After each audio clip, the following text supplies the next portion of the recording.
Hi hello law followers, I'm Varaprasad. Welcome to law points. ఏదైనా సందర్భంలో ఇద్దరు వ్యక్తులు రోడ్డు మీద కావచ్చు, లేదా మన ఇంటి దగ్గర కావచ్చు, లేదా ఏదైనా పార్కులో కావచ్చు, ఎలాంటి సందర్భంలోనైనా సరే ఇద్దరు వ్యక్తులు గొడవాడుకున్నప్పుడు చివాట్లు పెట్టుకుంటూ ఉంటారు.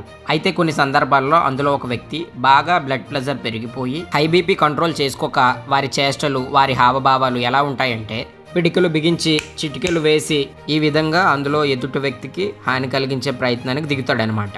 అయితే ఇలాంటి సందర్భాలలో ఎవరైనా సరే పిడుకులు బిగించి చిటికెలు వేసి ఇలాంటి సందర్భాల్లో ఎవరైనా వ్యక్తి మీ మీదకి దాడి చేయడానికి వస్తున్నాడని తెలిసినప్పుడు మీరు వెంటనే దగ్గరలో ఉన్న పోలీస్ స్టేషన్కు వెళ్ళి భారతీయ న్యాయ సంహితలోని సెక్షన్ 130 ప్రకారం ఆ వ్యక్తికి శిక్ష పడేలా చేయవచ్చు.